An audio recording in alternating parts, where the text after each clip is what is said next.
Hi friends, இப்போ நம்ம பார்க்க போகிற டாபிக் வந்து பார்த்திங்கன்னா கல்ஜி டைனாசிட்டி.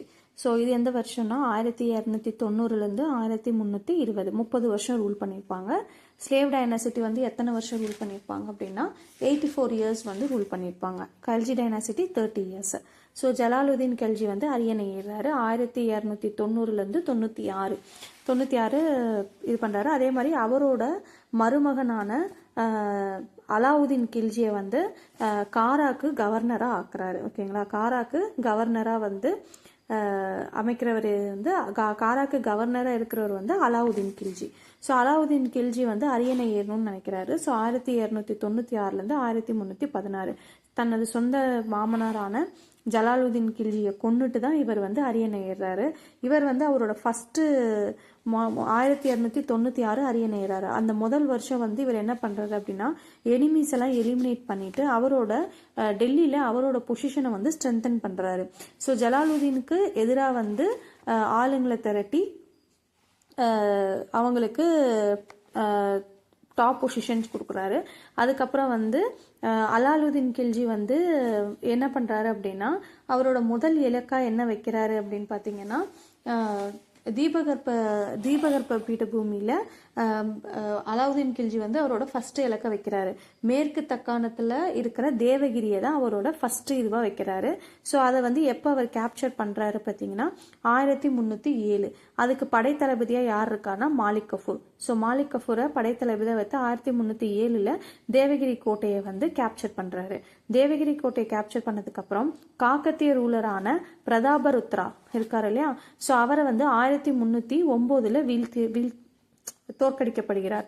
அப்புறம் 1310 ஹொய்சலா ரூலர் வீரபல்லாலா 3 அவரும் தோற்கடிக்கப்படுகிறார். ஓகேங்களா, ஸோ அதுக்கப்புறம் வந்து அலாவுதீனோட இது தாக்குதல்கள் பார்த்தீங்கன்னா அப்படின்னா தேவகிரியை வந்து 1296 1307 1314 ஸோ இந்த 3 வருஷம் வந்து தாக்குதல் பண்றாரு. அதுக்கப்புறம் குஜராத்தில் 1299 1300, அடுத்து ராதம்பூர் 1301, சித்தூர் வந்து பார்த்தீங்கன்னா 1303, மால்வா வந்து 1305. ஸோ இதை தான் அவரோட மிலிட்ரி கேம்பெயின்ஸ். இது எப்போதுமே மேட்ச்ல கேட்பாங்க. அதே மாதிரி இது வந்து கூற்று காரணம்ல கொடுத்து சரியானது எது தவறானது எதுன்னு கேட்பாங்க. ஸோ இந்த 2 போர்ஷனும் நல்லா பார்த்துக்கோங்க. இது ப்ரீவியஸ் இயர்ல கேட்டிருக்காங்க.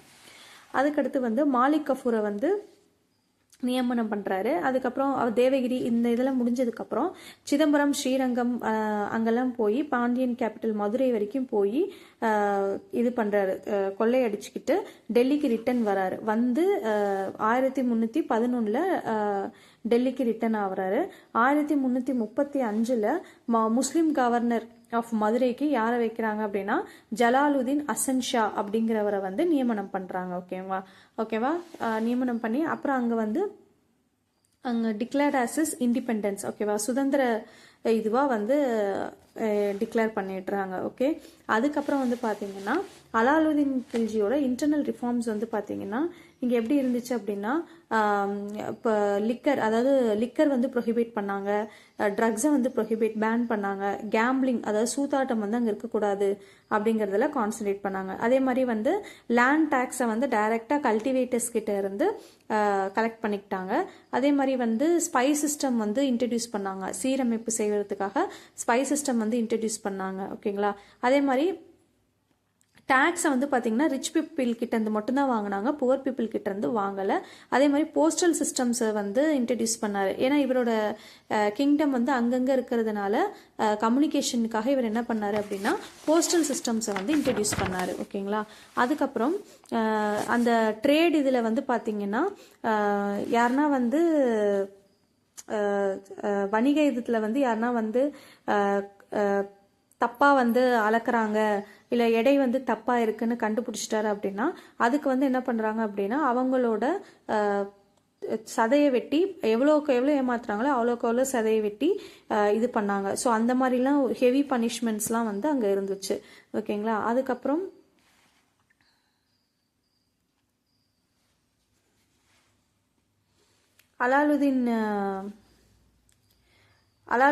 அலாவுதீன் இறந்ததுக்கு அப்புறம் அவரோட எல்டஸ்ட் சன் வந்து கிசிர் கான் அவர் வந்து சக்சஸரா ஆகிறாரு. அப்புறம் மாலிக் கஃபூர் ஆனால் வந்து அந்த டைமில் வந்து மாலிக் கஃபூர் தான் வந்து ரொம்ப கான்ஃபிடென்ட்டாக இருந்ததுனால மாலிக் கஃபூர் வந்து ஆட்சி வந்தவுடன் அவரோட மாலிக் கஃபூர் வந்து ஆட்சிக்கு வந்து 35 நாளே வந்து என்ன ஆகுறாரு அப்படின்னா பிரபுக்களால் கொல்லப்படுறாரு.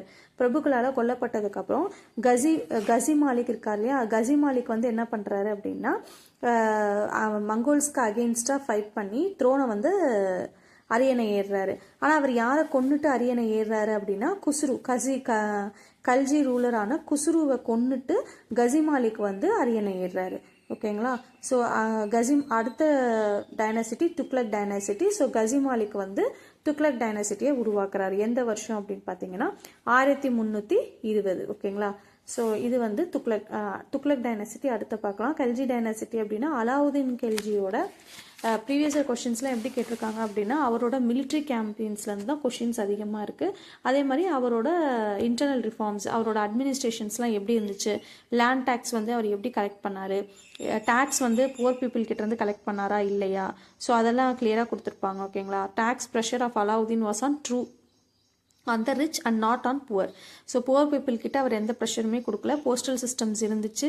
ஸோ இதெல்லாம் வந்து பார்த்துக்கோங்க. அதே மாதிரி முக்கியமானது ஒன்று, அதாவது செல்வத்தை வந்து கொள்ளையடிச்சிட்டு வராங்க இல்லையா, அதில் வந்து அவர் பங்கு கொடுக்காம ஊதியமாக சேலரியாக கொடுத்தாரு.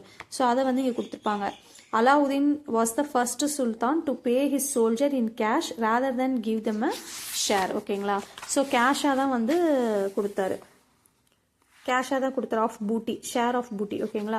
ஸோ கொள்ளையடிச்சிட்டு வர பணத்திலிருந்து அவர் பங்காக கொடுக்காம அவங்களுக்கு வந்து அவங்க படை வீரர்களுக்கு அவருக்கு ஊதியமாக கொடுத்தாரு. ஸோ இதுதான் வந்து இது முக்கியமான பாயிண்ட். இதுவும் ப்ரீவியஸ் இயர் கொஸ்டினில் கேட்டிருக்காங்க. உங்களுக்கு இந்த வீடியோ பிடிச்சிருந்தா லைக் பண்ணுங்கள், ஷேர் பண்ணுங்கள், சப்ஸ்கிரைப் பண்ணுங்கள் ஃப்ரெண்ட்ஸ். தேங்க்யூ.